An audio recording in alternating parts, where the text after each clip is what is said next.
इतने लाख वर्ष पहले श्री राम जी ने लंका जाने के लिए पुल बनाया था।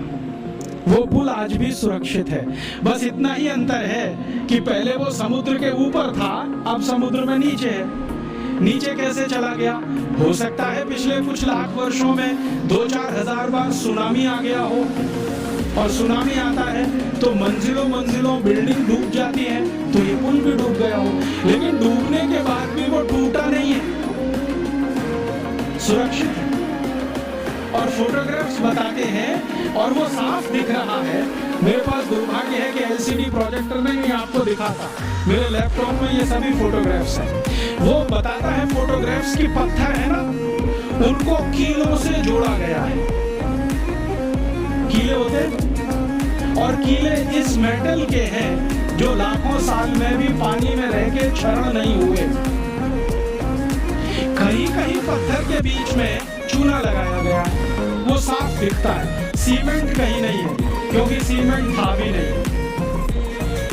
तो चूने और कीले से जोड़े हुए पत्थर अभी तक सुरक्षित हैं, टूटे नहीं है।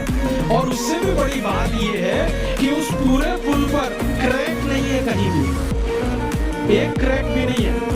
हम सीमेंट की अच्छी से अच्छी बिल्डिंग बनाते हैं और आरसीसी का लेंटर डालते हैं, 2-4 साल में ही क्रैक्स आ जाते हैं, लेकिन उसमें कोई क्रैक भी नहीं। और उसकी एक और बड़ी विशेषता है कि वो पुल जो है ना जेड शेप में है, पूरा जेड बनाते हैं ना अंग्रेजी, ऐसे है पुल। अभी जो पुल बनते हैं वो स्ट्रेट लाइन होती है, एक सीधी रेखा में दीवार खड़ी करते हैं तो डैम बन जाता है, वही पुल जैसा हो जाता है डैम की दीवार। वो जो है ना ऐसे बनाया गया। क्यों? शायद इसलिए कि समुद्र के पानी का प्रेशर बहुत होता हो, तो उस प्रेशर को इक्वली डिस्ट्रीब्यूट करना हो, तो ये शेप सबसे अच्छा है। क्योंकि इसमें कई दीवार आ जाएंगी, हर दीवार पर प्रेशर डिस्ट्रीब्यूट हो जाएगा, तो उसकी लाइफ बढ़ जाएगी। इतनी अकल हिंदुस्तान के लोगों को आज से 8-8.5 लाख साल पहले थी। और जानते हैं इस पुल का डिजाइनर कौन?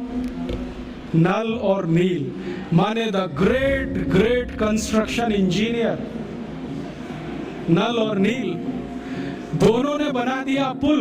और अब नासा कहता है कि दुनिया को पुल बनाने की टेक्नोलॉजी शायद भारत से ही गई होगी, क्योंकि इसके पहले दुनिया में कोई पुल बना था, उसका कोई रिकॉर्ड नहीं मिलता।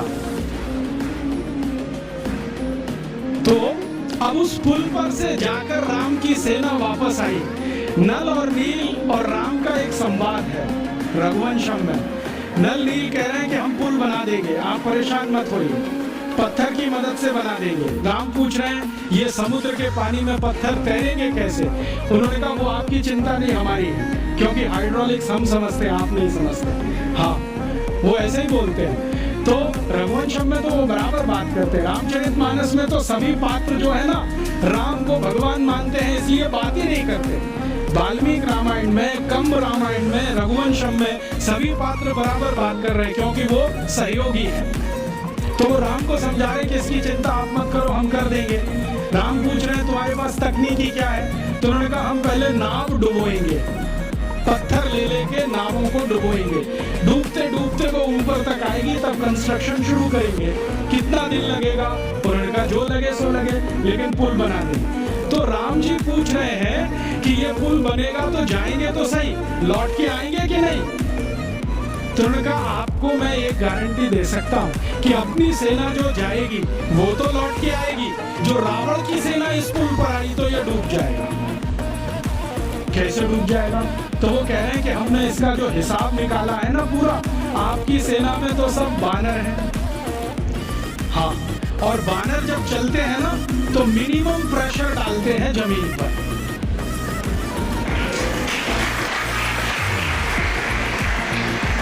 आपने देखा है ना, उनके पंजे भगवान ने कुछ ऐसे बनाए हैं कि उनका जमीन पर पंजे का टिकना बहुत कम दबाव डालता है। और वो ऐसे अद्भुत ऊर्जा के मालिक हैं सब बानर कि जैसे ही पंजा टिका तुरंत जंप कर देते हैं, और वो कंटिन्यू जंप कर सकते हैं। 1 किलोमीटर तक कर सकते हैं, 2 किलोमीटर तक कर सकते हैं। तो नल नील कह रहे हैं कि हमने पुल का डिजाइन ऐसा रखा है कि ये बानर जंप करके तो निकल जाएंगे सबके सब, जो रावण की सेना आई तो ये डूब जाएगा, क्योंकि रावण की सेना में सब राक्षस हैं, राक्षस शरीर में भारी है, भारी होने के साथ दबाव ज्यादा डालते हैं, तो ये पुल टूट जाएगा, वो मर जाएंगे। इसलिए युद्ध में हम विजयी होंगे, हारने का चांस नहीं। इस क्वालिटी की चीजें हैं। अब ये क्वालिटी किसी देश में आई हो तो मैं मान सकता हूं कि उस पुल को बनाने का मटेरियल उस जमाने में रहा हो, और उस पुल को बनाने वाले जो लोग रहे, नल नील जैसे पता नहीं कितने, उनको और भी बहुत कुछ ज्ञान आता हो, क्योंकि पुल बनाने में जो उन्होंने चूना घिसा है उसमें कई तरह की जड़ी बूटियां भी मिलाई गई, उनको जड़ी बूटियों का भी ज्ञान हो। तो इससे यह सिद्ध होता है कि उस जमाने का कंस्ट्रक्शन इंजीनियर जड़ी बूटियों का भी ज्ञाता होता होगा, हो सकता है आयुर्वेद भी उसको आता होगा।